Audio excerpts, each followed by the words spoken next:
प्यारे की जय। मोहन प्रियाचार्य जी महाराज की जय। मंगल धाम की जय। मंगलदास महाराज की जय। धाम की जय। सर्व सुंदर सात जू की जय। स्नेह और प्रेरणा से स्रोत आगे बढ़ा रहे हैं। आपने अपने जीवन से यह सिद्ध किया है कि सच्चा धर्म केवल पूजा पाठ से नहीं बल्कि समाज की सेवा और मानवता के कल्याण में ही है। महाराज श्री ने केवल भारत में बल्कि पूरे विश्व में जागृति अभियान को निरंतर जारी रखा है और अनगिनत आत्माओं को उनकी दिव्यता से जोड़ने का कार्यक्रम भी किया है। आज यहाँ दिव्य सत्संग प्रवचन श्री कृष्ण प्रणामी एसोसिएशन ऑफ कनाडा के सानिध्य में आयोजित किया गया है, जिसकी स्थापना भी श्री मोहन प्रियाचार्य जी के पावन मार्गदर्शन और आशीर्वाद से हुई थी।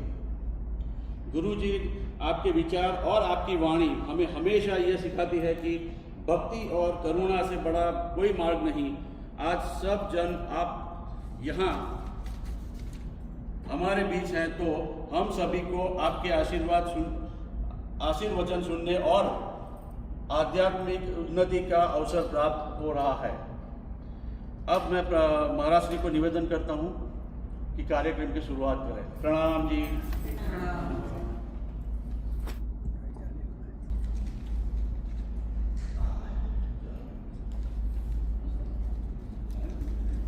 जहाँ कण कण में नूर बरा शोभा है अपरंपार, वो परम धाम है हमारा, वो परम धाम है हमारा।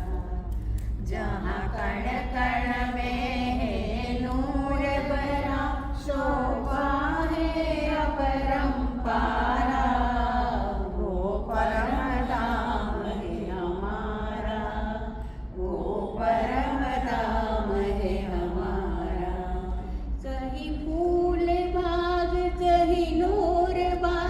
कहीं गूंज निगूंज सुहाना, कहीं फूल बाग कहीं नूर बाग, कहीं गूंज निगूंज सुहाना है। बात गात और साथ गात फिर चांदनी चौक सुहाना है। बात गात और साथ गात फिर चांदनी चौक सुहाना, फिर चांदनी चौक सुहाना। शोभा इनकी नामुख से हो लगता कितना प्यारा, वो परम धाम है हमारा, वो परम धाम है हमारा। जहाँ कण कण में है नूर बरा शोभा है अपरंपारा, वो परम धाम है हमारा, वो परम धाम है हमारा। आती है बहारे इच्छा से और वृक्ष भी सजदा झुकाए, आती है बहारे इच्छा से और वृक्ष भी सजदा झुकाए। पशु पंखी वहाँ के मिलजुल कर है गीत पिया के गाए, पशु पंखी वहाँ के मिलजुल कर है गीत पिया के गाए, गीत पिया के गाए।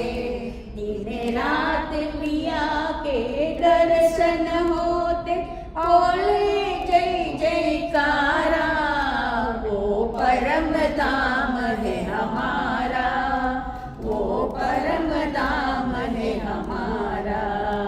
जहाँ कण कण में है नूर बरा और शोभा है परंपारा, वो परम धाम है हमारा, वो परम धाम है हमारा। हे मूल मिलावे की शोभा अति सुंदर अधिक निराली। हे मूल मिलावे की शोभा अति सुंदर अधिक निराली। श्री राज श्यामा जी बीच विराजे सखिया व्यथी खुशहाली।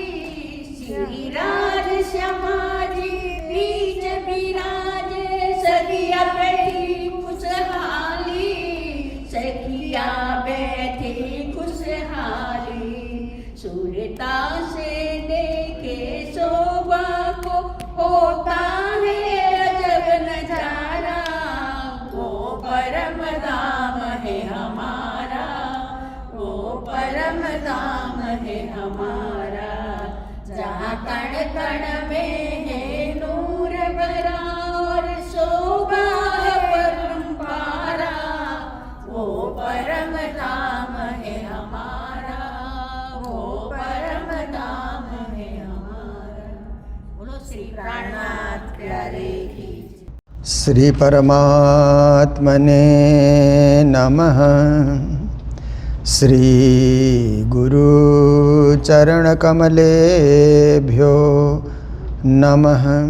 आनन्दकन्दं प्रभुदेवचन्द्रं व्रजे स्वरूपे न पुरापि जातं। प्रविश्य प्राप्तं प्रियप्राणनाथं परेशपूर्णं सततं नमामि। ब्रह्मा प्रियाजा गरणाय जातः सर्वस्वपाता भवसिन्धुत्राता। विज्ञानदाता निज धर्मधाता दिनैकबन्धो शरणं प्रपद्ये। दिनैकबन्धो शरणं प्रपद्ये। मंगल कृष्ण प्रणाम है मंगल धर्म प्रकाश। मंगल सुंदर साथ हैं मंगल धाम उजास। मंगल सुंदर साथ हैं मंगल धाम उजास।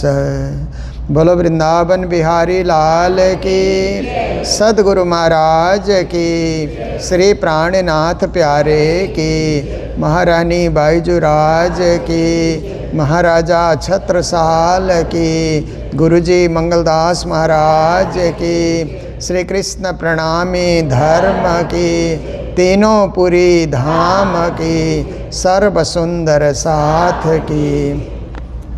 राज श्यामा राज श्यामा राज श्यामा कहिए राज श्यामा।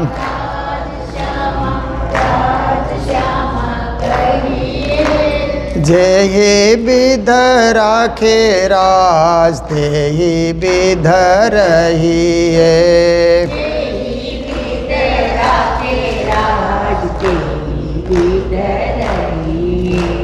जेहि विध राखे धनी तेहि विध रहिए।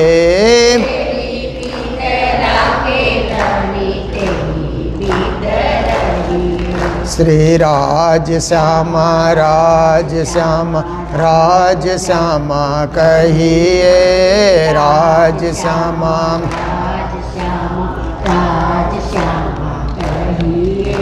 राज श्यामा कहिए प्यारे सदा सुखी रहिए।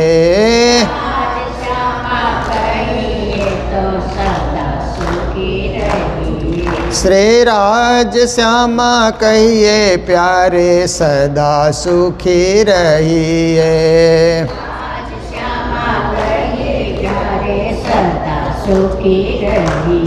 श्री राज श्यामा राज श्यामा राज श्यामा कहिए।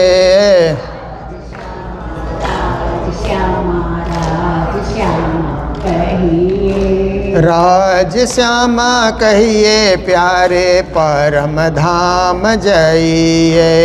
राज श्यामा कहिए प्यारे परम धाम जाइए। श्री राज श्यामा कहिए प्यारे परम धाम जाइए। राज श्यामा कहिए प्यारे परम धाम जाइए। श्री राज श्यामा राज श्यामा राज श्यामा कहिए। राज श्यामा राज श्यामा राज श्यामा कहिए। जेहि विध राखे राज तेहि विध रहिए। तेरी विध राखे राज तेरी विध रहिए। जेहि विध राखे धनी तेहि विध रहिए। तेरी विध राखे धनी तेरी विध रहिए। श्री राज श्यामा कहिए प्यारे परम धाम जाइए। राज श्यामा कहिए प्यारे परम धाम जाइए। श्री राज श्यामा कहिए प्यारे सदा सुखी रहिए। राज श्यामा कहिए प्यारे सदा सुखी रहिए। श्री राज श्यामा कहिए प्यारे सदा सुखी रहिए। राज श्यामा कहिए प्यारे सदा सुखी रहिए। सदा सुखी रहिए। सदा सुखी रहिए। श्री राज श्यामा कहिए राज श्यामा कहिए। धाम धनी कहिए। राम धनी कहिए। राज श्यामा कहिए। राज श्यामा कहिए। बोलो श्री कृष्ण कन्हैया लाल की। श्री सतगुरु महाराज की। आज यहाँ कनाडा टोरंटो और यहाँ सनातन हिंदू परंपरा के अंतर्गत जो दुर्गा मंदिर है, दुर्गा टेम्पल है, इस पावन और पवित्र स्थान में श्री कृष्ण प्रणामी एसोसिएशन कनाडा की ओर से आप सभी सुंदर साथ में मिलकर के चर्चा, कथा, भजन, प्रवचन, वाणी विमर्श आदि का ये कार्यक्रम आप लोगों ने आयोजित किया है और आप सबके बीच आकर के कुछ संबोधन करने का मुझे अवसर मिला है।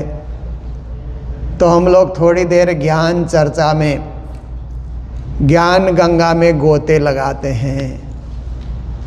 तो देखिए, जब भी हम मंदिर आते हैं तो मंदिर में आने से मन हमारा स्थिर हो जाता है, क्योंकि मंदिर का एक अर्थ मन धीर भी होता है। संसार में घूमेंगे तो मन चंचल चंचल, जहाँ भी जिस बाज़ार में जाओ, जो देखो ये खरीदें, ये लाएं, इससे घर भरें, इससे घर सजाएं, मन चंचल होते रहता है। आप कपड़े देखो तो वही खरीदने का मन करता है, गहना इत्यादि देखो तो वही खरीदने का मन करता है, सजावट की चीज़ें देखो तो वही खरीदने का मन करता है। और जहाँ जो चीज़ आप देखते हैं, मिठाइयाँ देखते हैं तो वही खरीदने का मन करता है। पर जब संसार से हट करके घड़ी दो घड़ी के लिए मंदिर में आते हैं तो भजन करने का, भक्ति करने का, परिक्रमा करने का, जयकारा लगाने का मन होता है। देखिए, क्योंकि ये स्थान का प्रभाव है। हम जिस स्थान में जाते हैं ना, उसी का प्रभाव हमारे ऊपर शुरू हो जाता है। आप देखिए, सिनेमा देखने के लिए जाइए तो वहीं का प्रभाव होता है ना, स्थान का प्रभाव। सिनेमा में लोग नाच रहे हैं, उछल रहे हैं, तो देखते देखते आपका मन भी करता है हम भी नाचें, हम भी उछलें, क्योंकि उस सिनेमा हॉल का प्रभाव आपके ऊपर आ गया। ऐसे ही राजनीतिक मंच में आप जाते हैं, राजनीति की बातें सुनते हैं, तो उस समय आपका मन भी राजनीति के रंग से रंग जाता है, आप भी पॉलिटिशियन बन जाएंगे फिर। और कहीं कहीं आप देखिए साहित्य गोष्ठी, लोग साहित्य की बड़ी बड़ी गोष्ठियाँ लोग करते हैं, वहाँ जा कर के आप पहुँचे तो आपको भी साहित्यकार बनने का, कविता सुनाने का, कविता लिखने का, कविता पाठ करने का मन हो जाता है। देखिए प्रभाव। और कभी कभी आप कोई खेल के मैदान में जा कर के देखिए, लोग खेल खेल रहे हैं तो आप भी एक पार्टी के तरफ हो जाते हैं। आप खेलते नहीं है, परंतु देखते देखते आपका मन इतना प्रभावित हो जाएगा कि ये पार्टी मेरी है, ये टीम मेरी है, ये टीम जीतेगी तो अच्छा रहेगा, ऐसा आप सोचने लग जाते हैं, क्योंकि खेल का प्रभाव आपके ऊपर आया ना। पर जब मंदिर आते हैं, देवालय में आते हैं, परमात्मा के चरणों में आते हैं, तो भक्ति करने का, भजन गाने का, चर्चा सुनने का, कथा सुनने का, ज्ञान अर्जन करने का मन होता है, क्योंकि ये स्थान ऐसा ही है। मंदिरों से हमेशा अच्छी शिक्षा दी जाती है। मंदिरों को अध्यात्म का स्कूल माना जाता है। जैसे आप देखिए शिक्षा के लिए स्कूल बने हुए हैं ना, बच्चों को भेजना पड़ता है, तभी जाकर के तो बच्चे फिर पढ़ करके ज्ञानी हो जाते हैं, बड़ी बड़ी कंपनियों में नौकरी करने लग जाते हैं, अच्छा पैसा कमाते हैं।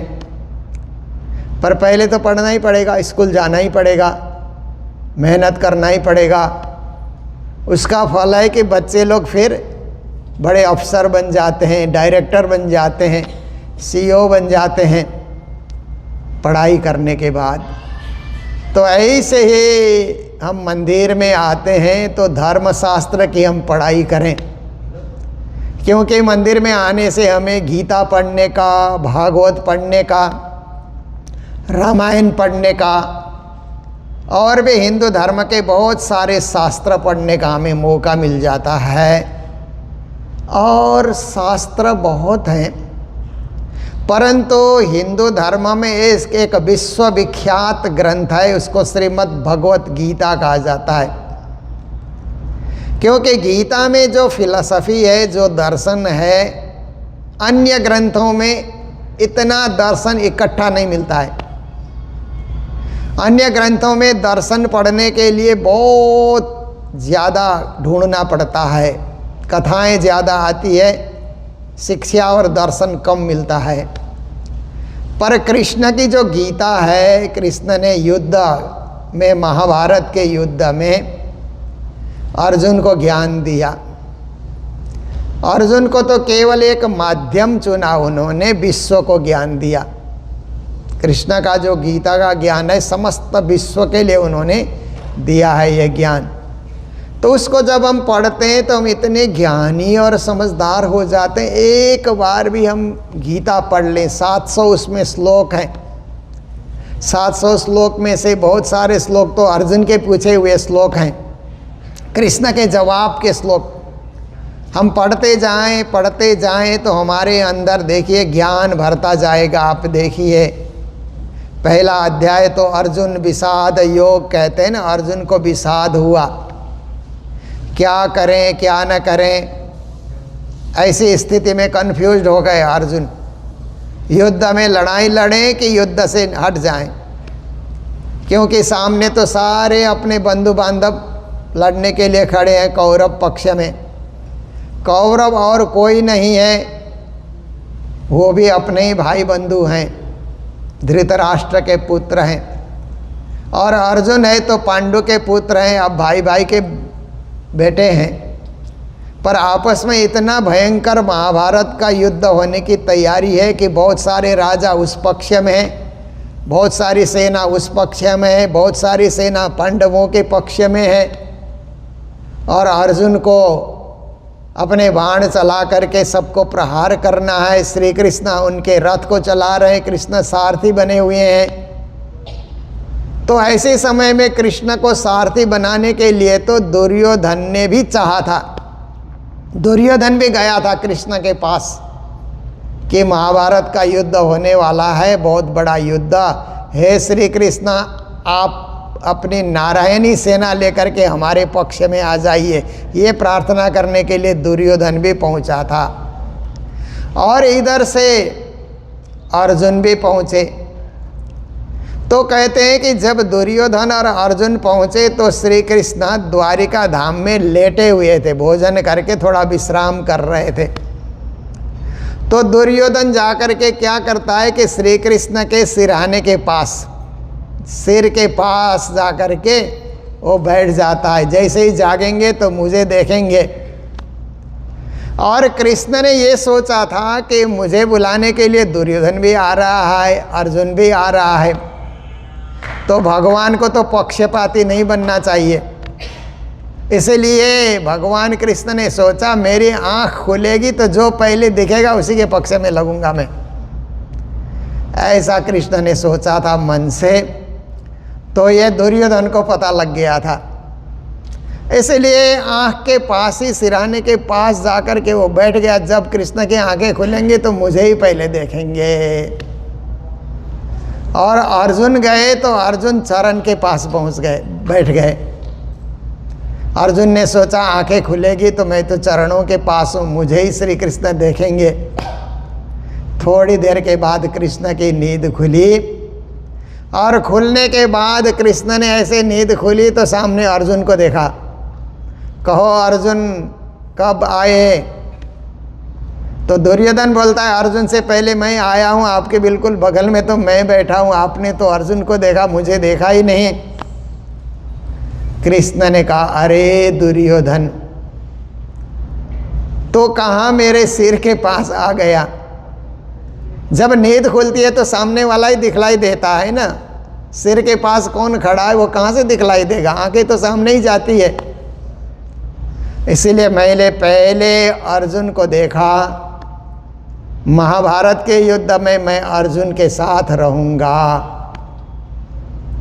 तो दुर्योधन कहता है भगवान होकर के पक्षपात करना ये उचित नहीं है। तो कृष्ण ने कहा अगर ऐसा तुम समझते हो तो मेरी नारायणी सेना तुम लेकर के जाओ, मेरी सेना भी बहुत शक्तिशाली है, वो तुम अपने साथ रखो। वो हथियार के साथ मेरी सेना युद्ध लड़ती रहेगी और मैं हथियार नहीं उठाऊंगा, कोई भी युद्ध में हथियार नहीं उठाऊंगा। तो कहो क्या पसंद है? तो दुर्योधन ने कहा कि युद्ध में जाकर के हथियार नहीं उठाओगे तो आपको साथ रखने का क्या अर्थ हुआ? कुछ भी आप नहीं करोगे। युद्ध में तो लड़ना पड़ेगा, हथियार उठाना पड़ेगा, प्रहार करना पड़ेगा। आप कुछ नहीं करोगे तो मुझे सेना ही दीजिए। कृष्ण ने कहा मेरी सेना तुम्हारे साथ, मैं अर्जुन के साथ। अर्जुन के सारथी बने श्री कृष्ण। और सारथी बनकर के युद्ध मैदान में, महाभारत के युद्ध मैदान में कृष्ण ने कहा कि अर्जुन चलो, कौन कौन सामने खड़े हैं और किस किस के सामने लड़ना है। तो जब ऐसा श्री कृष्ण ने कहा तो उस समय अर्जुन देखने के लिए गए। कृष्ण रथ हाँक रहे हैं, दोनों सेना के बीच में सेनयोरुभयोर्मध्ये रथम स्थापयमेच्युत। हे अच्युत, दोनों सेनाओं के बीच में मेरे रथ को आप स्थापित कीजिए। कृष्ण ने स्थापित किया। तो अर्जुन ने देखा कि सामने तो सब अपने भाई, बंधु, मित्र, कुटुंबी सारे के सारे सामने युद्ध लड़ने के लिए तैयार हैं। सौ के सब कौरव, दुर्योधन सहित सब उस तरफ खड़े हैं। फिर अर्जुन के हाथ से गांडीव धनुष गिर जाता है। हाँ, और उनका शरीर भी कांपने लग जाता है, मुख भी सूखने लग जाता है, रोंगटे भी खड़े हो जाते हैं। कहते हैं हे श्री कृष्ण, मैं युद्ध नहीं लड़ूंगा। अपने स्वजनों को मार करके राज्य करना, राजा होना मुझे नहीं पसंद है। मैं युद्ध मैदान से भाग जाऊंगा। तब श्री कृष्ण ने देखा कि अर्जुन युद्ध नहीं लड़ेगा तो धर्म की स्थापना कैसे होगी, अधर्म का राज चलता रहेगा फिर। क्योंकि ये कौरव लोग तो अधर्म का शासन कर रहे हैं, अन्याय और अत्याचार का शासन चल रहा है, इसको विनाश करके धर्म राज्य स्थापित करना है। धर्म की स्थापना के लिए मेरा आना हुआ है। धर्म संस्थापनार्थाय संभवामि युगे युगे, युग युग में मैं धर्म स्थापना के लिए आता हूँ, तो इस बार भी तो मैं धर्म स्थापना के लिए आया हूँ। तब कृष्ण ने अर्जुन को ज्ञान देना शुरू किया। तो गीता के पहले अध्याय में युद्ध की तैयारी की बातें आती है। तो बहुत सारे लोग गीता पढ़ते हैं तो पहले अध्याय पढ़ करके बंद कर देते हैं। अरे ये तो युद्ध की बात है, युद्ध में जो है वहाँ अनेक प्रकार के जो भेरी नाद इत्यादि बज रहे हैं, शंख घंटी इत्यादि बज रहे हैं युद्ध की तैयारी में, ये गीता में है। पर पहले अध्याय में केवल भूमिका है। ज्ञान शुरू होता है दूसरे अध्याय के दूसरे श्लोक से। कृष्ण बोलना शुरू करते हैं, कुतस्त कस्मलमिदम विषमे समुपस्थितम अनार्य जुष्टम स्वर्ग अकीर्तिकरम अर्जुन। यहाँ से श्री कृष्ण बोलना शुरू करते हैं। यहाँ से दूसरे अध्याय के दूसरा श्लोक से ज्ञान शुरू हो जाता है। तो दूसरे अध्याय को सांख्य योग कहते हैं। फिर तीसरा अध्याय, चौथा अध्याय कर्म योग, ज्ञान कर्म संन्यास योग, कर्म संन्यास योग पांचवा अध्याय। छठा अध्याय आत्म संयम योग, फिर ज्ञान विज्ञान योग सातवां अध्याय, अक्षर ब्रह्म योग आठवां अध्याय। नौवां अध्याय में राज विद्या राजगुह्य योग, ऐसे गीता में लिखा हुआ है। फिर 10 अध्याय में विभूति योग, 11 अध्याय में विश्वरूप दर्शन योग, 12 अध्याय में भक्ति योग, 13 अध्याय में अब क्षेत्रज्ञ योग, 14 अध्याय में गुणत्रय विभाग योग, 15 अध्याय में पुरुषोत्तम योग, 16 अध्याय में श्रद्धात्रय विभाग योग। फिर 17 अध्याय है, आप देखिए तो गुणत्रय विभाग योग। फिर दैवी 16 अध्याय दैवी आसुरी संपत्ति योग, 17 अध्याय गुणत्रय विभाग योग। फिर 18 अध्याय मोक्ष संन्यासी योग। ये गीता के 18 अध्याय हैं। 700 श्लोक में श्री कृष्ण ने ब्रह्म ज्ञान समझाया। तो गीता में 9वें अध्याय में जाकर के अर्जुन ने कृष्ण को पूछा कि हे श्री कृष्ण, आपका रहस्य क्या है। तो कृष्ण ने कहा, राज विद्या राजगुह्यम पवित्रम इदम उत्तमम प्रत्यक्षावगमम धर्मम सुसुखम कर्तुमव्ययम। मेरा रहस्य राज है और मैं राज रूप में रहस्यात्मक लीला करता हूँ। तो कृष्ण अर्जुन को समझा रहे हैं कि मेरा एक स्वरूप तो तुम्हारे सामने खड़ा है, सारथी बन करके कृष्ण के रूप में मेरा जन्म हुआ है। पर मेरा एक स्वरूप है परम धाम में, अखंड परम धाम में मेरा एक स्वरूप है, वो राज स्वरूप है, वो सच्चिदानंद स्वरूप है, वो अखंड स्वरूप है। और उसी राज स्वरूप के द्वारा ये विश्व ब्रह्मांड की सृष्टि होती है, विश्व ब्रह्मांड का संचालन होता है, पालन होता है, संहार होता है। वो मेरा सच्चिदानंद स्वरूप है। तो आप देखिए, श्रीमद् भागवत की कथा प्रारंभ होती है ना, तो एक श्लोक का उच्चारण महात्म्य में सर्वप्रथम किया जाता है, जो अत्यंत पावन श्लोक है परमात्मा का नाम और परमात्मा की महिमा समझने के लिए। सच्चिदानंद रूपाय विश्वोत्पत्त्यादि हेतवे तापत्रय विनाशाय श्री कृष्णाय वयं नुमः।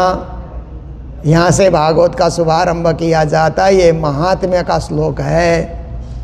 तो इसमें कहा गया कि परमात्मा सतचिद और आनंद स्वरूप हैं। हम परमात्मा के ध्यान क्यों करें, परमात्मा के मंदिर में क्यों आए, परमात्मा की पूजा क्यों करें? इसलिए कि परमात्मा के पास जो सत सिद्ध और आनंद है हमारे जीवन में उतर आए। भक्ति के माध्यम से पूजा के माध्यम से, प्रणाम के माध्यम से, समर्पण के माध्यम से हमारे जीवन में सत्य उतर आए। क्योंकि कभी कभी क्या है कि झूठ बोलने का अभ्यास हो जाता है ना, तो सत्य से हम बहुत दूर हट जाते हैं। फिर एक बार झूठ बोले, दो बार झूठ बोले तो लगता है कि झूठ बोलने से भी तो लोग तो मान ही रहे हैं, इसलिए बोलते चलो, ऐसा अभ्यास हो जाता है। फिर बहुत ज़्यादा झूठ बोलने वाले हम हो जाते हैं। तो कभी मंदिर में हम लौट करके आएँ तो हमें लगेगा कि अरे हम तो सत्य से दूर हो रहे हैं, सत्य से भाग रहे हैं, हम झूठ बोल रहे हैं, लोगों को तो नहीं पता है, परंतु मुझे तो पता है। देखिए, दुनिया में कहा जाता है कि हम हजारों लोगों को झूठला सकते हैं, पर अपनी आत्मा से झूठ नहीं बोल सकते। दूसरों के सामने हम झूठ बोल सकते हैं और लोग मान भी जाएंगे, परंतु अपनी आत्मा से हम झूठ नहीं बोल सकते। और हमारी आत्मा कभी मानती नहीं है, झूठ को स्वीकार नहीं करती है अंदर से। तो जब मंदिर आते हैं तो आत्मा दृष्टि खोलने का, आत्मा को देखने का और सत्य से जुड़ने का हमें मौका मिल जाता है। और सत्य की परिभाषा करते हुए हमारे ऋषियों ने, मुनियों ने क्या कहा कि सत्य क्या है? तो कहते हैं कालत्रयेपि समान रूपेण यः तिष्ठति स सत, ऐसा करके कहा। तीनों काल में जिसमें कोई परिवर्तन ना आता हो उसको सत कहा जाता है। यूनिवर्सल ट्रुथ कहते हैं ना, उसमें कोई परिवर्तन आता ही नहीं है। सत्ययुग में भी वही था, त्रेता में भी वही, द्वापर में भी वही, कलयुग में भी वही, उसको सत्य कहा जाता है जिसमें कोई परिवर्तन आता नहीं। जैसे परमात्मा की भक्ति है सत्य, इसमें कोई परिवर्तन आएगा नहीं। हजारों हजार साल से, लाखों साल से लोग भक्ति किए जा रहे हैं, इसमें कोई परिवर्तन आता ही नहीं। हाथ जोड़े जा रहे हैं, प्रणाम किए जा रहे हैं, इसमें कोई परिवर्तन आएगा ही नहीं। तो दूसरा शब्द है चिद। चिद का अर्थ होता है चैतन्य स्वरूप। परमात्मा चैतन्य स्वरूप है, चिदघन स्वरूप है, और वही परमात्मा का अंश हमारे हृदय में है जिसको आत्मा कहा जाता है। आत्मा भी चिदघन स्वरूप है। इसीलिए प्राणनाथ जी महाराज ने अपने वाणी में कहा ना, पहले आप पहचानो रे साधु, पहले आप पहचानो बिना आप चिन्हे पार ब्रह्म को, कौन कहे मैं जानो। चैतन्य स्वरूप को पहचानना। देखिए कि बहुत सारे लोग यही समझते हैं कि हम तो शरीर हैं, देहात्मवादे रतः, ऐसा करके कहा जाता है। देह कोई आत्मा मानना, शरीर कोई आत्मा मानना। पर बहुत सारे लोग सोचते हैं कि शरीर और आत्मा अलग है। शरीर के साथ 10 इंद्रियां हैं, पर आत्मा के साथ तो मन, बुद्धि, चित्त है। इन सब को लेकर के आत्मा है। आत्मा सॉफ्टवेयर है, शरीर हार्डवेयर है। शरीर और इंद्रियां हार्डवेयर है, क्योंकि आजकल कंप्यूटर का ज़माना है। तो अच्छी तरह समझने के लिए हम इसी उदाहरण को ले सकते हैं। कंप्यूटर चलाने वाले को पता होता है कि इसका हार्डवेयर ख़राब है कि सॉफ्टवेयर ख़राब है, उनको पता लग जाता है। हार्डवेयर के अलग इंजीनियर होते हैं, सॉफ्टवेयर के अलग इंजीनियर होते हैं। ऐसे ही हमारा जो शरीर है बीमार हो जाता है तो डॉक्टर लोग औषधियाँ, दवाइयाँ लिख देते हैं ना, मेडिसिन लिख देते हैं, क्योंकि वो शरीर का इलाज करते हैं। जितने भी डॉक्टर हैं वो सब शरीर का इलाज करते हैं। थोड़े डॉक्टर जो है ना, साइकियाट्रिक बोला जाता है ना, वो मन का भी इलाज करते हैं। किसी का मन जो है डामाडोल हो जाए, किसी का मन जो है मानसिक रूप से बीमार हो जाए, तो कुछ डॉक्टर मानसिक रोगियों का इलाज करते हैं, मन का इलाज करते हैं। बाकी सारे डॉक्टर तो शरीर का इलाज करते हैं, हार्डवेयर का इलाज कर रहे हैं। पर जब हम गुरु के पास जाते हैं, सच्चे गुरु के पास जाते हैं, तो गुरुजन क्या करते हैं? बुद्धि का भी इलाज करते हैं, चित्त का भी इलाज करते हैं, और आत्मा का इलाज। आत्मा को माया से निवृत्त करना, आत्मा को आवागमन से इसको छुड़ाना, वो जो इलाज है वो सद्गुरु करते हैं। इसलिए गीता में भी कृष्ण ने अर्जुन को कहा, तद्विद्धि प्रणिपातेन परिप्रश्नेन सेवया उपदेक्षन्ति ते ज्ञानम ज्ञानिनस्तत्वदर्शिना। कृष्ण ने कहा अर्जुन तुमको तत्व ज्ञान चाहिए, तत्व ज्ञान चाहिए तो अच्छे गुरु के पास जाओ। तो अर्जुन कहते हैं आप ही मेरे गुरु हैं, आप ही मेरे सब कुछ हैं, तो तत्व ज्ञान आप ही क्यों नहीं बताते? कृष्ण कहते हैं नहीं नहीं, गुरु का भी एक महत्व होता है, मैं ही सब कुछ करूँगा तो गुरु को कौन मानेगा? गुरु भी तो मेरे प्रतिनिधि हैं। इसलिए तन तद विद्धि प्रणिपातेन, गुरु को पहचान करो और उनके पास जाकर के प्रणिपातेन का अर्थ होता है प्रणाम करो पहले, क्योंकि मंदिर में जाएंगे, गुरुजनों के सामने जाएंगे तो शिष्टाचार के नाते पहले प्रणाम किया जाता है न, प्रणिपातेन। फिर गुरु के सामने बैठ करके परिप्रश्नेन, अच्छा प्रश्न पूछो, उटपटांग प्रश्न नहीं, व्यर्थ का प्रश्न नहीं, परिप्रश्न, उत्तम प्रश्न, आत्मा परमात्मा संबंधी प्रश्न, ब्रह्म ज्ञान संबंधी प्रश्न, सत्य चिद आनंद संबंधी प्रश्न, अनंत क्या है, अखंड क्या है, अद्वैत क्या है, सनातन क्या है, इस संबंध का प्रश्न पूछना पड़ेगा कि आत्मा का मूल मुकाम कहाँ है, आत्मा कहाँ से आई और अंत तो गत्वा शरीर छूटने के बाद आत्मा कहाँ को जाएगी। प्राणनाथ जी ने भी तारतम वाणी में कहा है न, जाको तुम सतगुरु कर सेवो, ताको इतनी पूछो खबर, ये संसार छोड़ चालेंगे आपन तो कहाँ है अपनो घर। देखिए संसार में कई गुरु हैं ना, बहुत सारे गुरुजन हैं, पर प्राणनाथ जी कहते हैं अपने गुरु से एक बात जरूर पूछना कि संसार में रह रहे हैं तब तक तो ठीक ही है, पर एक दिन हमारा संसार छूट जाएगा और संसार से आत्मा निकल जाएगी तो आत्मा का घर कहाँ है, ये पूछना। तो प्राणनाथ जी स्वयं अपनी वाणी में जवाब देते हैं, क्षरथि तीत अक्षर थया अने अक्षरातीत कहवाए, आपने जावो एह घरे तिहाँ अटकले केम पहुँचाए। कहते हैं आत्मा का असली घर कहाँ है उसको जानना है।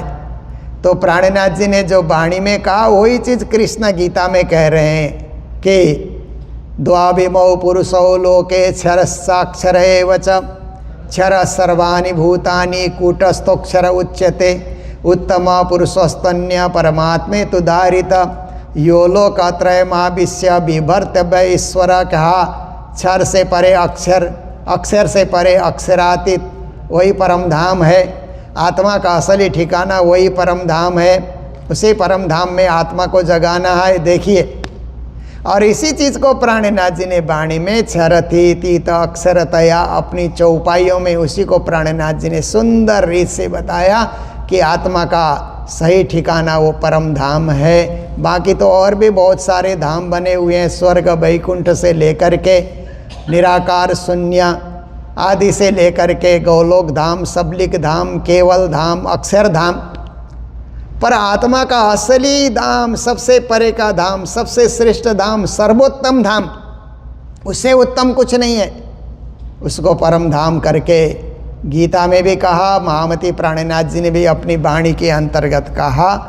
तो कहते हैं कि ऐसे परमात्मा को उपदेक्षन्ति ते ज्ञानम, जब सच्चे गुरु मिल जाते हैं, रे तुम खोजो साधु, खोज बड़ी संसार, खोजत खोजत सतगुरु पाइए, सतगुरु संग कर तार। दुनिया में खोजी करने की बहुत ज़रूरत है। आप देखिए, कभी आप खोजी करते हैं तो आपको कर्मकांड का ज्ञान देने वाले गुरुजन मिलेंगे, वेदों के बहुत सारे ऋचाओं को कंठस्थ करा करके कैसे हवन करना, यज्ञ करना, पूजा करना, पाठ करना, देवी देवताओं को कैसे रिझाना, ये कर्मकांड सिखाने वाले गुरु आपको मिल जाएंगे। आप खोजी करने जाएंगे, आप जाइए, काशी जाइए, वाराणसी जाइए, वहाँ जा कर के अध्ययन कीजिए संस्कृत का।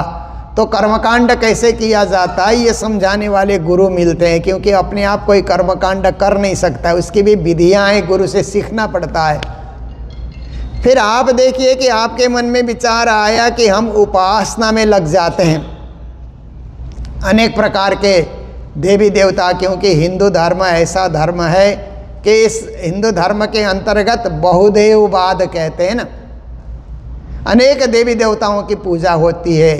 33 करोड़ कहा जाता है, पर हमारे ज्ञानी जन कहते हैं 33 कोटि, 33 प्रकार के देवी देवता हैं हिंदू धर्म में। मूल में तो एक पूर्ण ब्रह्म परमात्मा है, पर पूर्ण ब्रह्म परमात्मा के परिवार के रूप में सृष्टि संचालन के लिए 33 देवी देवता बताए गए हैं। उन 33 ने अलग अलग अवतार लेकर के और ज़्यादा हो गए, परंतु मूल रूप से 33 हमको मान करके चलना होगा। तो उनकी पूजा कैसे करना आप देखिए। जितने देवता हैं उनकी अलग अलग ढंग से, अलग अलग स्तोत्र से पूजा की जाती है, अलग अलग आरती उनकी की जाती है। ये उपासना की पद्धति है, उसको भी गुरु से सीखना पड़ता है। फिर कभी आपके मन में विचार आया कि हम योग अभ्यास सीखते हैं, क्योंकि आजकल तो ज़रूरी हो गया ये।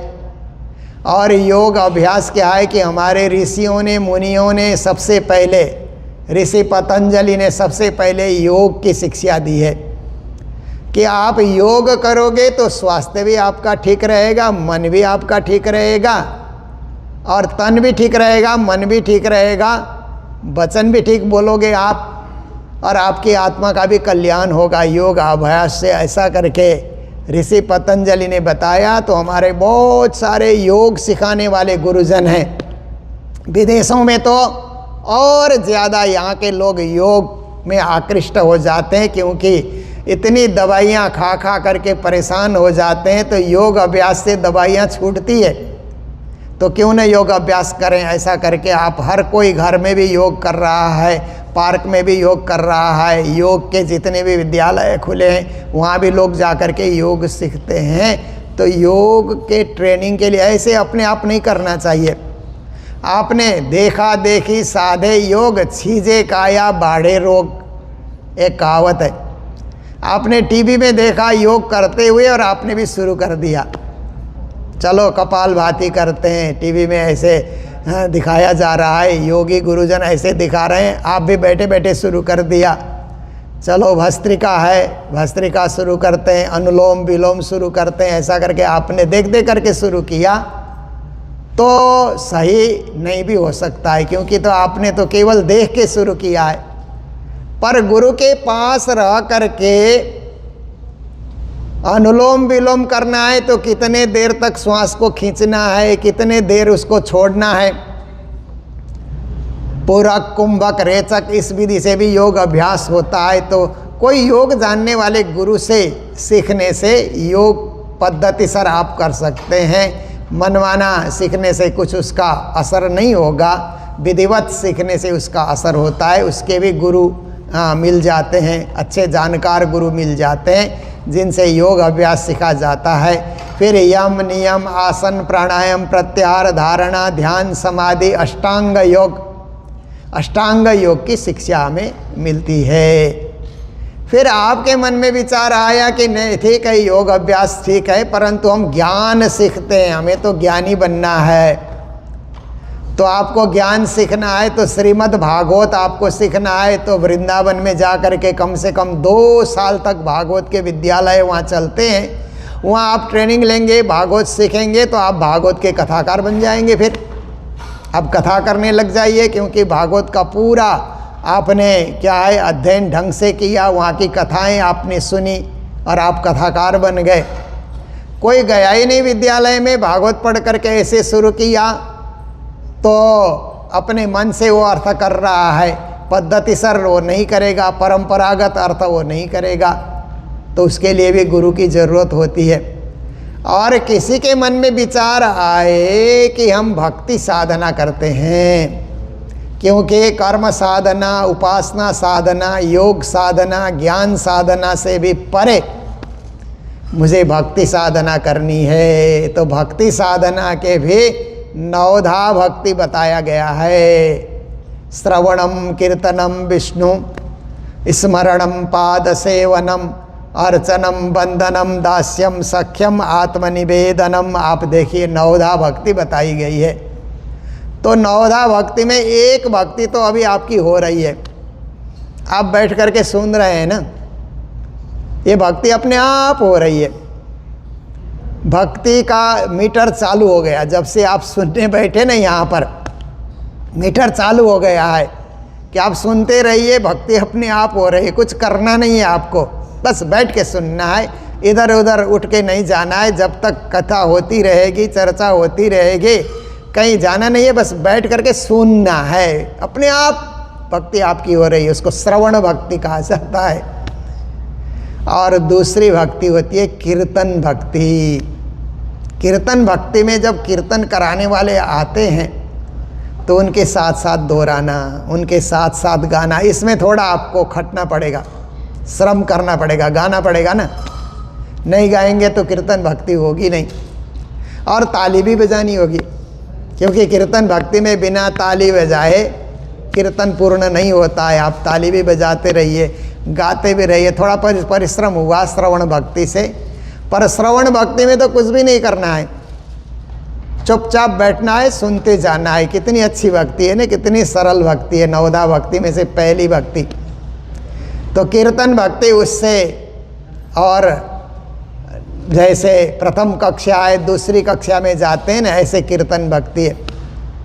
फिर तीसरे नंबर में स्मरण भक्ति है। स्मरण भक्ति में क्या होता है कि परमात्मा के नाम का जाप करते रहना, निज नाम का जाप करते रहना, जाप करते रहना, वो स्मरण भक्ति है। क्योंकि निज नाम का जाप करते हैं तो जैसे आप बैटरी चार्ज करते हैं ना, आजकल तो कितना सरल हो गया कि विज्ञान ने सब उदाहरण हमारे सामने प्रत्यक्ष रख दिए।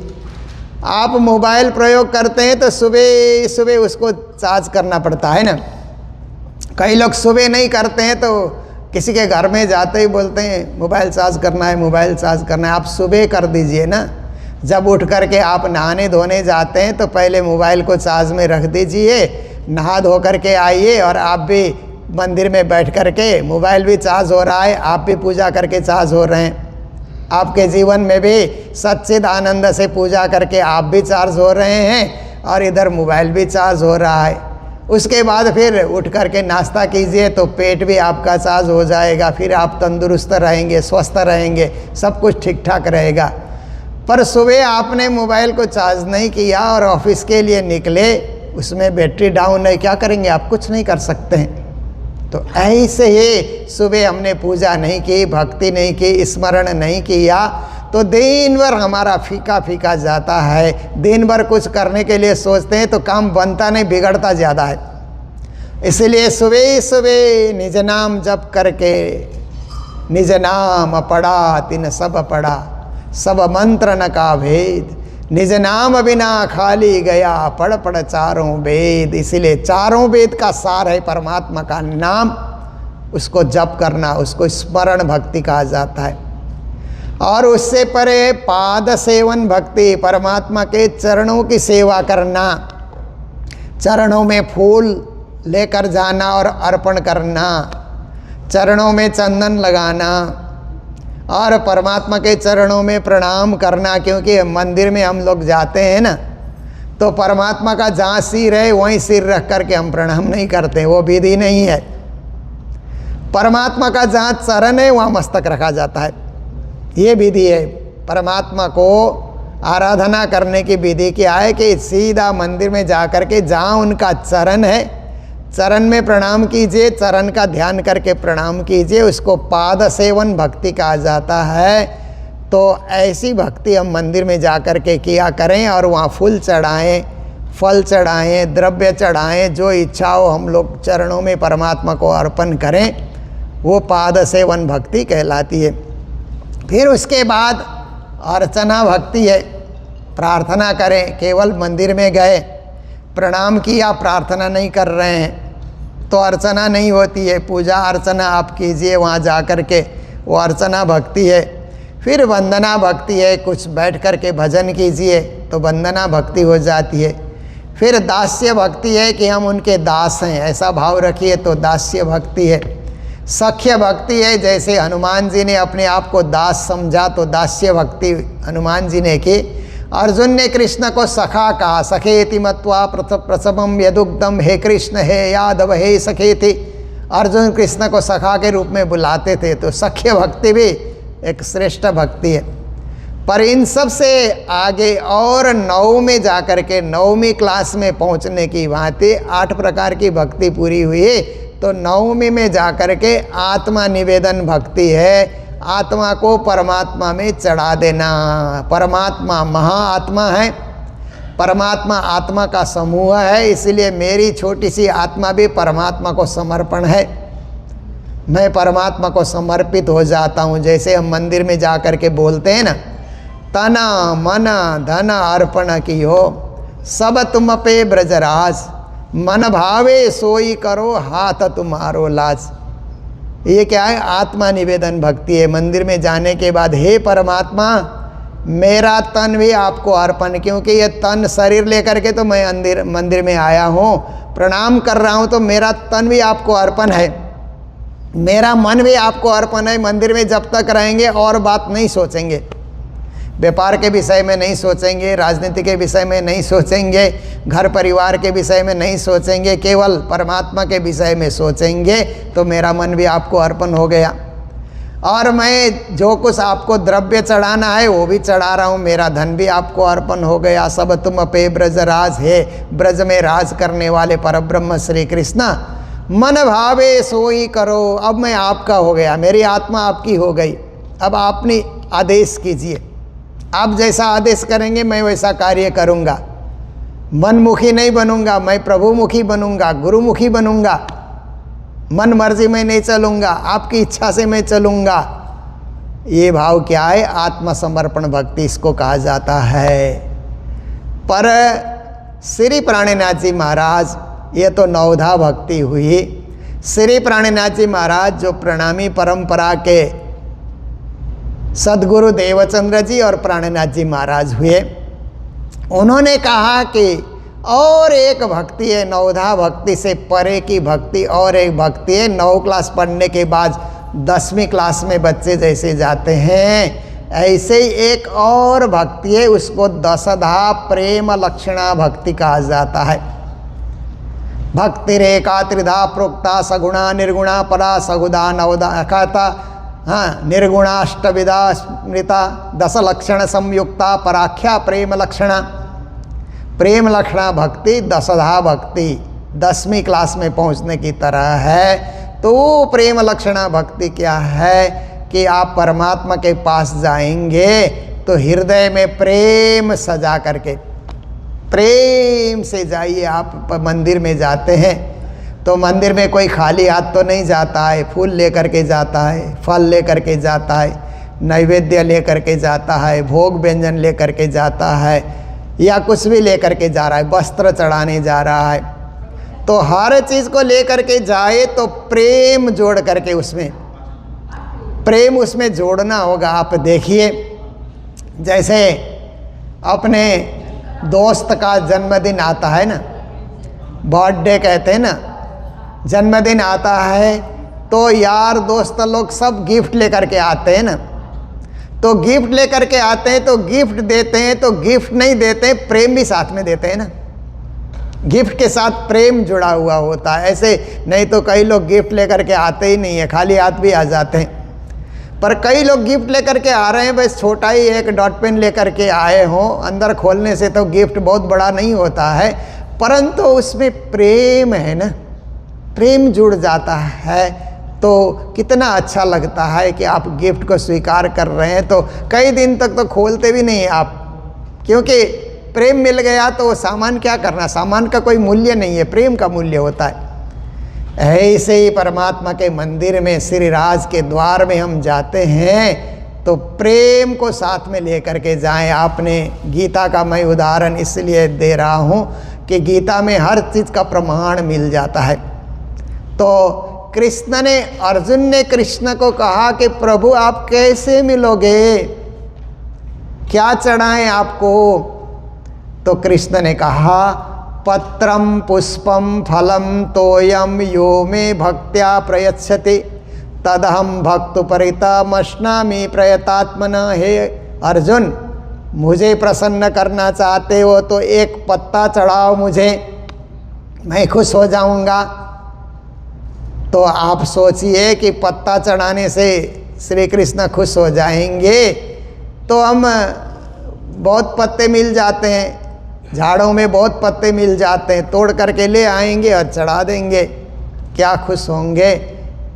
पर श्री कृष्ण कहते हैं यो में भक्त्या प्रयच्छति, पत्ता तोड़ करके ला रहे हो तो लाते समय बीच में भक्ति जोड़ना उस पत्ते में, ऐसे नहीं चढ़ाना। पत्ता तुम्हारा है नहीं, दरखत का है, तुमने क्या दिया, इसलिए तुम अपने चीज़ को देने के लिए पत्ते के साथ भक्ति जोड़ो। यो में भक्त्या प्रयच्छति, मैं भक्ति को ग्रहण करता हूँ, पत्ता ग्रहण नहीं करता हूँ, वो तो दूसरे दिन हटा दिया जाता है वहाँ से। इसलिए तुम अपनी भक्ति उस पत्ते में जोड़ो, पत्रम।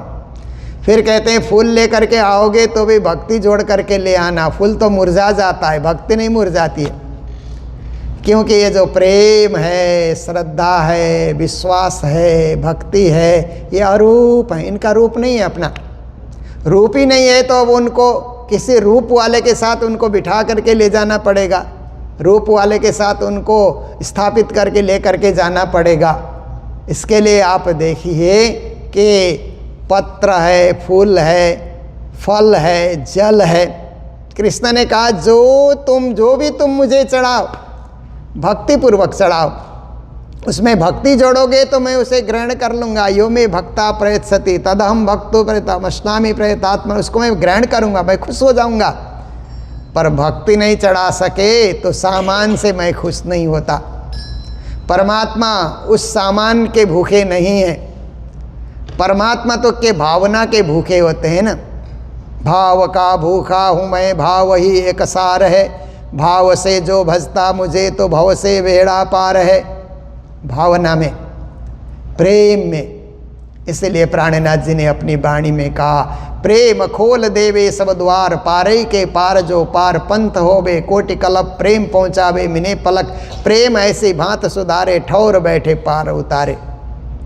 प्रेम लक्षणा भक्ति सबसे महान भक्ति है, सर्वश्रेष्ठ भक्ति है। भागवत के 10वें स्कंद में प्रेम लक्षणा भक्ति की बात आती है, गोपी गीत की बात आती है। कथाकार विभोर हो जाते हैं, गोपी गीत जब गाते हैं तो कथाकार एकदम विभोर हो जाते हैं, क्योंकि वो गोपी भाव की भक्ति है। और गोपी कौन है? परमधाम की ब्रह्म सृष्टि है, जो उस परमधाम से संसार देखने के लिए उतरी हुई हैं। वही गोपियाँ प्रेम में विह्वल होकर के, भावना में विह्वल होकर के कृष्ण के यश और कीर्ति को गाती हैं, उसको प्रेम लक्षणा भक्ति कहा जाता है। तो परमात्मा को पाने के लिए आप देखिए कई लोग जो है प्राइमरी पढ़ करके रह जाते हैं ना, बस प्राइमरी पढ़ लिए, लेबर का काम करेंगे, हो जाएगा, ज़िंदगी में गुजारा कर लेंगे, ऐसा करके प्राइमरी क्लास करके ही कई लोग छोड़ जाते हैं। कई लोग जाते हैं तो मिडिल क्लास तक पढ़ते हैं, क्लास 8 तक पढ़ करके हो गए आप, बस ठीक है, कहीं कहीं चौकीदारी कर लेंगे, गार्ड का काम कर लेंगे, कुछ कर लेंगे। कई लोग कहते हैं नहीं नहीं क्लास 10 तो पूरा करेंगे ही, ये +2 पूरा करेंगे, 12 तक पढ़ेंगे।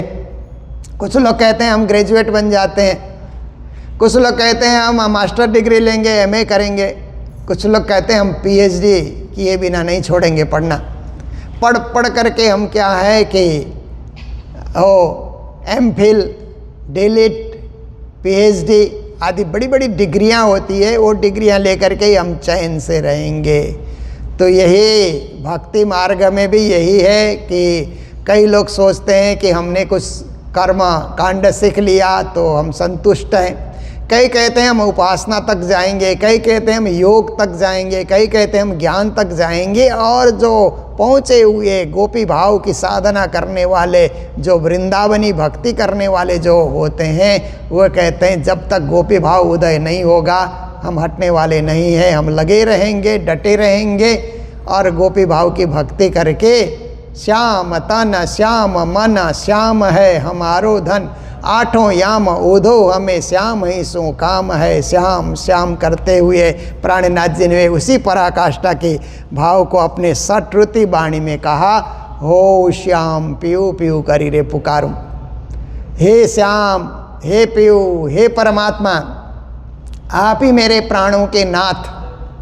आप देखिए गीता शुरू होती है ना, तो एक श्लोक प्रत्येक हिंदू को कंठस्थ रहना चाहिए।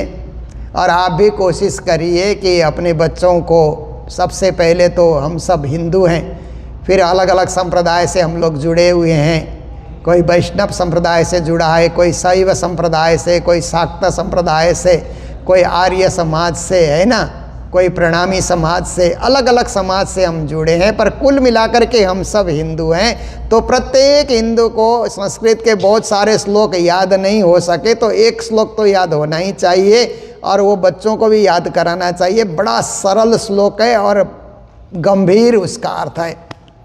वो क्या है कि त्वमेव माता च पिता त्वमेव, त्वमेव बंधुश्च सखा त्वमेव, त्वमेव विद्या द्रविणम त्वमेव, त्वमेव सर्वम मम देव देव। बस इतना ही है। परमात्मा को पुकारा जा रहा है कि हे परमात्मा, मेरी माता कहें तो भी आप ही हैं, क्योंकि जितनी भी देवियां हैं वो माता के रूप में बैठी हुई हैं, और श्री कृष्ण के साथ राधा रानी है, वो भी माता के रूप में बैठी है। इसलिए आप वृंदावन जाइए तो राधे राधे राधे राधे ये ध्वनि आपको सुनाई देती है। वृंदावन में हर गली में आप जाइए तो रिक्शा वाला हॉर्न नहीं बजाता है, राधे राधे बोलता है, तो आपको रास्ता दे देना है उसको। दूध वाला भी राधे राधे करते हुए आपके घर में पहुंच जाता है। भिखारी भी आएगा तो राधे राधे बोलता है। काम करने के लिए कोई भी आते हैं सब राधे राधे कहते हैं, क्योंकि त्वमेव माता, राधा रानी को माता मान लिया, इसलिए त्वमेव माता, माता के रूप में उनको भज रहे। कई लोग पिता के रूप में परम पिता परमात्मा, परमात्मा को पिता के रूप में भी भज रहे हैं। हम बीज प्रदः पिता, कृष्ण ने भी गीता में कहा कि मैं सबका पिता हूँ, सब सृष्टि मैं ही करता हूँ। कई लोग पिता के रूप में भज रहे हैं, और कई लोग कहते हैं कि त्वमेव माता च पिता त्वमेव बंधु, परमात्मा मेरे बंधु हैं, ऐसे भाव में। कई लोग परमात्मा मेरे सखा हैं, ये भाव से भज रहे हैं। त्वमेव विद्या, कई लोग परमात्मा को विद्या प्राप्ति के लिए भज रहे हैं, और कई लोग द्रविणम त्वमेव, धन प्राप्ति के लिए परमात्मा को भज रहे हैं। पर एक अंत में एक महान भक्ति बताई गई है, त्वमेव सर्वम मम देव देव। हे परमात्मा, आप मेरे सब कुछ हो, सब कुछ आप ही हो, जो कुछ हो आप ही हो। आप मेरे प्राणेश्वर, प्राणपति, प्राणवल्लभ, प्राणनाथ, आप मेरे प्राणों के नाथ हो। ये भाव से जो भक्ति की जाती है उसी को अनन्य परा प्रेम लक्षणा भक्ति, पराकाष्ठा की भक्ति, गोपी भाव की भक्ति, सखी भाव की भक्ति कहा जाता है। तो देखिए शास्त्रों में इसका विशद वर्णन है, और इसी विशद वर्णन को महामती स्वामी श्री प्राणनाथ जी ने, सद्गुरु श्री देवचंद जी महाराज ने अपनी वाणी में व्याख्या करके वो परमात्मा का नाम क्या है, उनका रूप कैसा है, उनका धाम कैसा है, और उनकी लीला कैसी है, ये चार चीज़ों को अध्यात्म जगत में जानना जरूरी होता है। परमात्मा का नाम, परमात्मा का धाम, परमात्मा का रूप, परमात्मा की लीला, ये चार चीज़ को जान लिया तो मोक्ष अवश्य मिलेगा। हम भटकेंगे नहीं, हमारी आत्मा कभी नहीं भटकेगी। उनका नाम याद नहीं है, मरते समय में उनका नाम का स्मरण ही नहीं हुआ, निज नाम भूल गए आप, तो उनका नाम, निज नाम क्यों जपना जीवन भर, अंत समय में भी याद आता रहे। बच्चा साल भर क्यों याद करता है, परीक्षा के दिन में याद रहे, इसके लिए तो पढ़ता है साल भर। ऐसे ही अंतिम घड़ी, जीवन की अंतिम घड़ी परीक्षा की घड़ी होती है, उस समय परमात्मा का नाम स्मरण हो, परमात्मा का रूप ध्यान में आ जाए।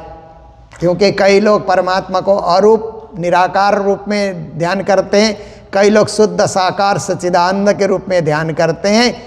उस समय में परमात्मा का रूप हमारे सामने दिखलाई दे। इतना तो करना स्वामी जब प्राण तन से निकले, गोविंद नाम मुख में जब प्राण तन से निकले, ऐसे ही परमात्मा का स्वरूप दिखलाई दे, उनकी लीला का स्मरण हो जाए। 25 पक्ष परम धाम में क्या लीला करते हैं, धाम तालाब कुंज बन जोए, नेरे मानिक बन की सोए, पश्चिम चौगान बड़ो बन कहिए, पुखरा जी जमुना जी लइए, 8 सागर 8 भूमि के, 25 पक्ष परम धाम के वो स्मरण होने लगे। नाम रूप लीला, और उनका परम धाम रंगमहल 10 भौम ऊंचा, हर भौम की विशेषता, मूल मिलावे की विशेषता, वहाँ के बैठक की विशेषता, वहाँ के अद्वैत की विशेषता, अखंड की विशेषता, अनादि की विशेषता, ये सब चीज़ हमको ध्यान में रहे, स्मरण में रहे, तो हमारी भक्ति सार्थक भक्ति होगी। जगत में जीना भी हमारा सार्थक होगा। जब तक जिए संसार में खुशी से जिए, परब्रह्म परमात्मा को याद करते हुए जिए, और जब संसार छूटे तो आत्मा कहीं भटके नहीं, सीधा प्रणव धनु सरोयात्मा ब्रह्म तल लक्ष्य मुच्यते अप्रमत्तेन वेदव्यम सर्वतन्मयो भवेत्। इस शरीर रूपी धनुष से आत्मा रूपी तीर निकले तो परमात्मा के परम धाम में जा कर के सुरता रूप आत्मा रूप तीर वहाँ जा कर के पहुँचे। सूरत एक ही राखिए मूल मिलावे माय, श्याम श्यामा जी साथ जी तले भूम बैठे जाएं। ये ज्ञान हमें अनुसरण करना है, जीवन में पालन करना है, जीवन को भक्ति से सजाना है, भावना से सजाना है, और सच्चे अर्थ में सुंदर साथ बन करके सुंदर स्वभाव, सुंदर गुण, सुंदर भाव, सुंदर भक्ति को जीवन में परिपूरित करना है। यही आज की शिक्षा रहेगी, और यही आप सबके बीच कुछ ज्ञान आपके समक्ष रखने के लिए मैंने भी प्रयास किया है। तो हमारा निश्चित समय यहीं पूरा होता है। अब आगे यहाँ पर आरती पूजा का कार्यक्रम होगा, तो आप सभी पधारे। श्री कृष्ण प्रणामी एसोसिएशन ऑफ कनाडा की स्थापना हम लोगों ने 1989 में की थी, जब मुझे प्रथम बार यहाँ आने का मौका मिला और यहाँ के सुंदर साथ को देखा, तो हमने कहा कि एक संस्था आप रजिस्टर्ड कराओगे तो हमेशा कार्य चलता रहेगा। तो सारे सुंदर साथ ने इसको मजबूती से संस्था के रूप में खड़ा किया। बड़े बड़े प्राणनाथ जयंती जैसे कार्यक्रम भी आप लोगों ने किया, और हर बार श्री कृष्ण जन्माष्टमी, दिवाली का कार्यक्रम आप लोग करते आ ही रहे हैं। तो समिति में सदस्य बदलते रहते, परंतु जोश नहीं बदलना चाहिए, उत्साह नहीं बदलना चाहिए, और संगठन नहीं बदलना चाहिए। संगठन को मजबूत रखिए और इसको कायम रखिए, ताकि हम लोग अच्छे अच्छे कार्य कर सकें और हमारे धर्म का जो इंटरनेशनल स्वरूप है ये खड़ा का खड़ा रहे।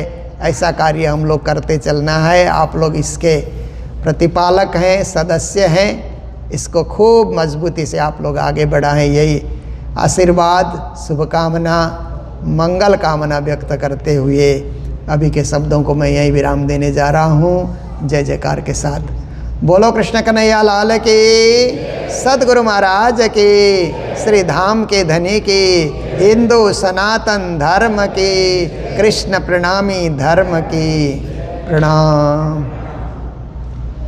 पिया तुम हो तैसी की जियो में अर्ज करूं।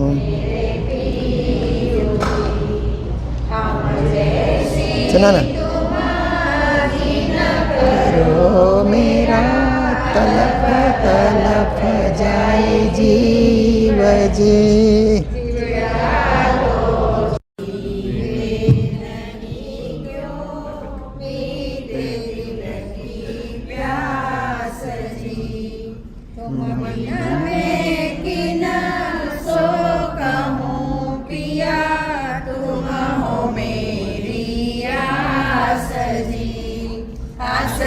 रानी में तो करूं पिया जो कोई दूसरा हो जी। सब विद पिया जी श्याम रतन दिन रे न जात जनमया जो हमारे पिया सो तुम देखत किए जी।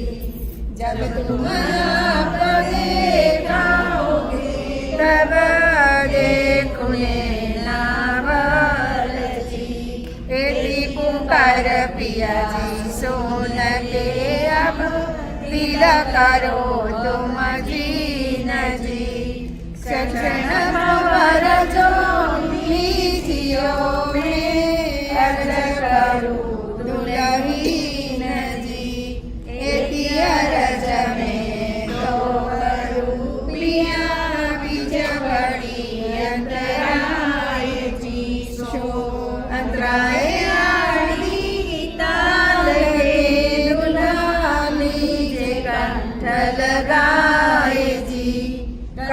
लगाए कांत सो प्रिया कीजे आप सविला सजी वारणे जाए श्री इंद्रावती पिया जी राखो चरणों के पास जी तुम दुल्हाए दुल्हनी न पिया और न जानू बात जी विशक सो सेवा करूं पिया शबर हो साक्षात जी शब शुक्रदात श्री राम गणी में पावा हो इन बात जी श्री मामती जुगल स्वरूप परवरी अंगन बलि बलि जाए जीवरी अंगन बलि बलि जाए जी सदा सुखदाता श्री राम मैं कहाँ कहूँ इन बात जी श्री मामती जुगल स्वरूप परवरी अंगन बलि बलि जाए जीवरी अंगन बलि बलि जाए जी पिया तुम कैसी जियो में अर्ज करूं मेरे प्यारे की जय।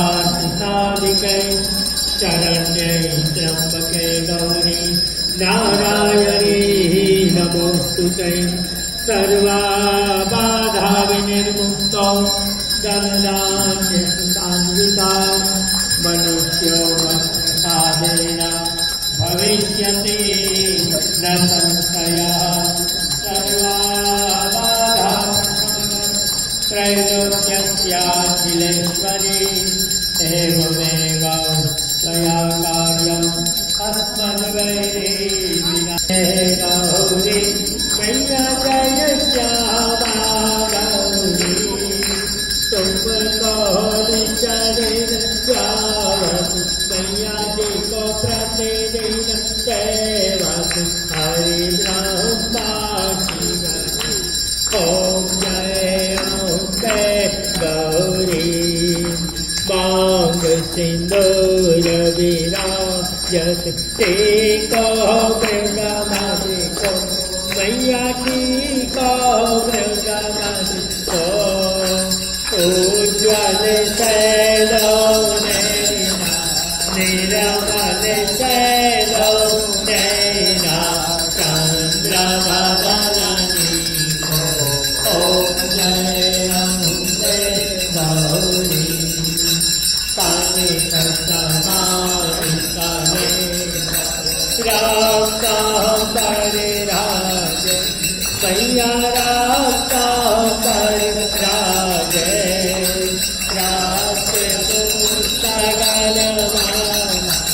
रास्ते पुष्पगल माला कंगन परिसाजे ओम जय गौरी के हरिवाहन राजुत खड़े कपर धाम मैया खड़े कपर धाम सुरा मुनि रन सुरा मुनि रन तेरे दुख हारी ओम जय गौरी शंकर आवन कोमल शोभित साग्रे मोती राधा मोती मैया राधा मोती कोटि का कोटि कोटि संग्रातिवाकर समरागत ज्योति ओम जय अम्बे गौरी संभनी मैं गौरी चौसठ योगिनी गावत नृत्य करत भैरव नाट्य करत भैरव मैया नृत्य करत भैरव बाजत ताल मृदंगा बाजे बाजे ढोल मृदंगा और बाजत नमः ओम जय अम्बे गौरी भुजा अष्टे अति शोभित वरमोत्राधारी मैया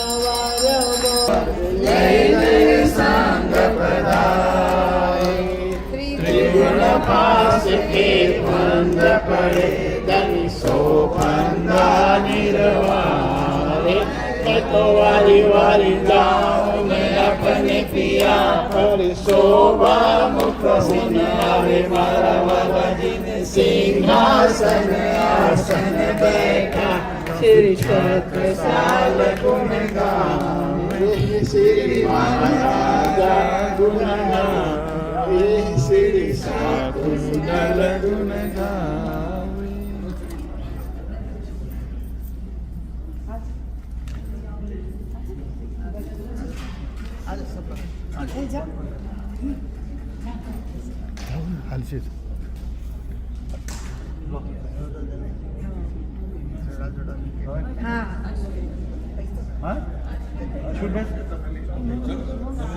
साजनी रे कंचनी ताल चहो मुखरी दीपक ज्योत प्रकाश बड़े रे बड़े दीपक ज्योत प्रकाश साजनी रे करत आरती श्री किया राम आनंद रंग उल्लास बड़े रे बड़े आनंद रंग उल्लास साजनी रे जुगल स्वरूप सुंदर सुखदायक श्याम नाम धनी सोने बड़े बड़े श्याम नाम धनी सोने साजनी रे मंगल रसिका वदन की शोभा नीलकंठा मन मोह बड़े बड़े नीलकंठा मन मोह साजनी रे सत्या नीरत करे और गावे ओ मंगलांगय पारे बड़े ओ मंगलांगय ओ साजनी रे ताल मृदंग जाग चक्रवाती सखी बोलत जय जयकार बड़े बोलत जय जयकार ओ साजनी रे बताऊ मुखता पर सखी जिया वर श्याम सुहाग जिया वर श्याम सुहाग ओ साजनी रे तन मन जीवन छा